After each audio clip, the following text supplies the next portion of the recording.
everybody, Canadian Moto Gal here, and welcome to Tidbit Tuesdays. In today's episode, we will be looking at following distances.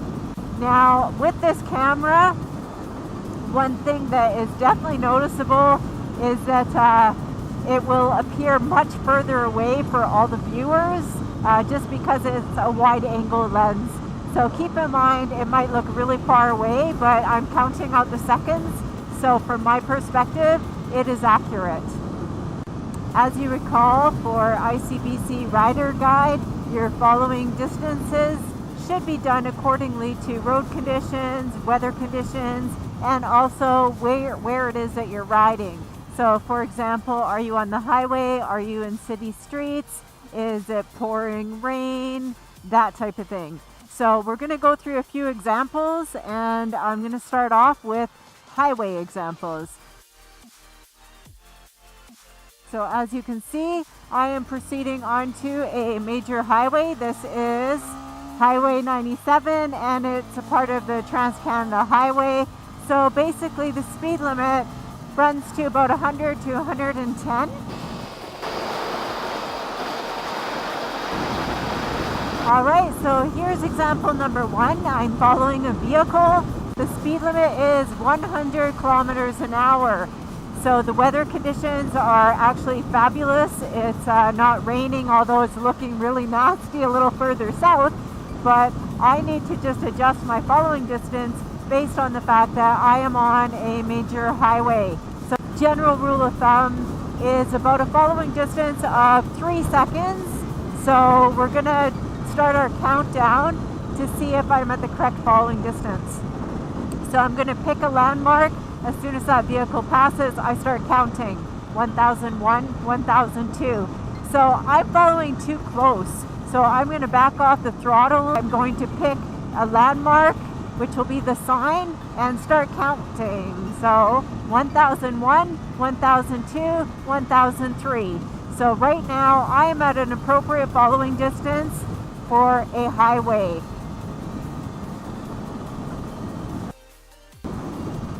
As you can see now, if I do another check, I am following way too close.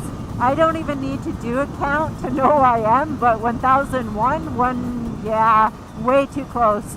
So you need to back off the throttle. The reason that you want to adjust your following distances, especially on highways and in poor weather conditions, is obviously because of stopping power. If that vehicle were to need to do an emergency stop and I'm following that closely, that's not going to give me enough time to stop safely. So a 3-second rule will give me much more ample time to be able to do an emergency stop safely and efficiently.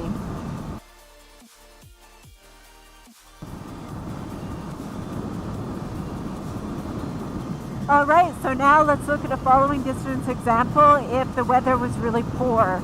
So maybe there's a big downpour coming, or maybe the roads are slightly wet.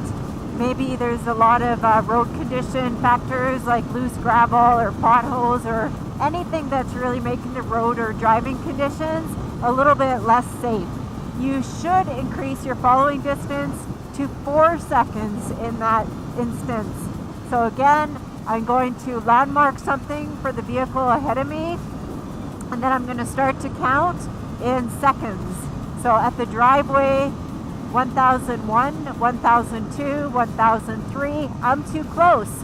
So again,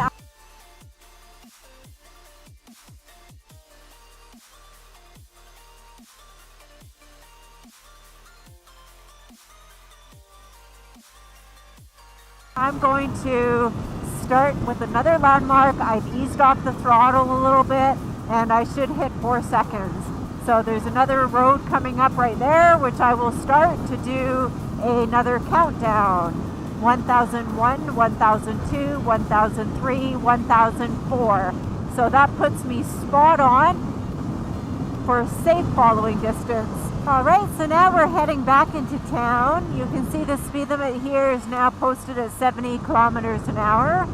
So at 70 kilometers an hour, that's still above residential speed limit of 50 kilometers an hour. So your following distance should really still follow the 3-second rule like we just talked about.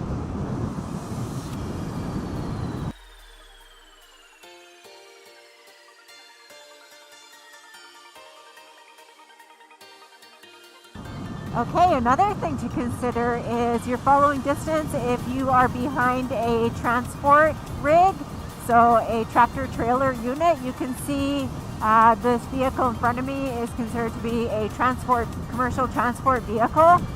The following distance should be more than 3 seconds, and the reason for that is your following distance should allow you to be able to see the driver's side mirror. If you can't see their side mirror, then they can't see you. Now, the other thing is it's starting to rain. As everybody knows, the very first start of the rain is when the road can be really slick because really it's just wetting down all the debris.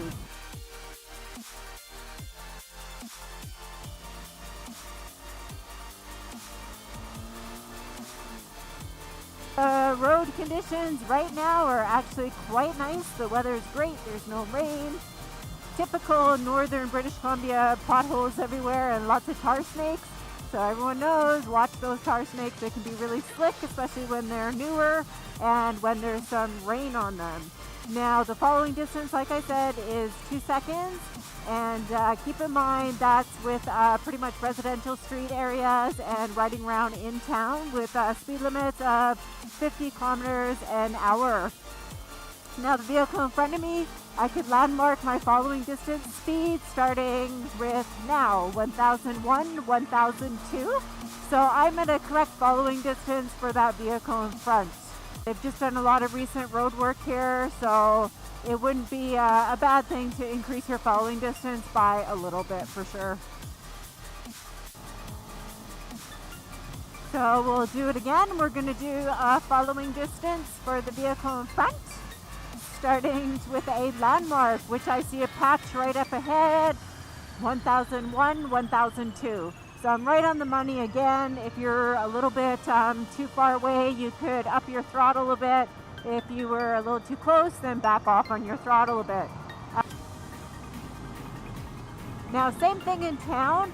If you are in a residential area and you are following a commercial transport tractor trailer unit or very large commercial vehicle, you could increase your following distance so that you can see the driver's side mirror. Again, if you cannot see the side mirror, they cannot see you, and that's a hazard and dangerous for you as a rider if the vehicle in front of you does not know that you are behind them. It's a great day for some demos because we have all kinds of interesting weather happening. Right now you can see there's just a touch of rain. So as everybody knows, that definitely makes the roads more slick.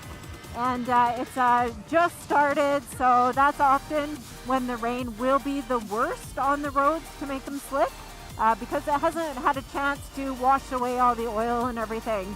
So if you were to be doing your following distance, it's in town, the speed limit is 50 kilometers an hour, and you can see the following distance would be 2 seconds. So I'm going to start my count, 1001, 1002. I'm actually pretty much spot on with that 2 second following distance.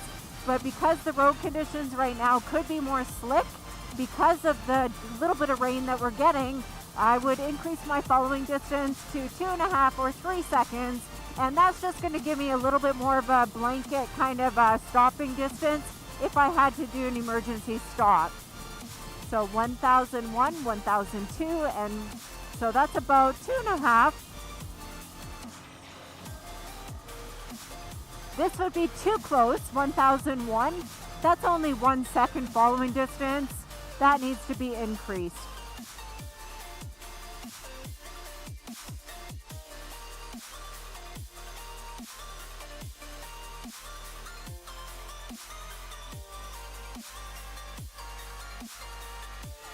Ride safe, everybody. Hope you have a great week ahead. And stay tuned for next week's episode, Tidbit Tuesdays. Don't forget, like, comment, and share, and definitely subscribe. And you also can follow me on social media, Facebook, Instagram, and Twitter.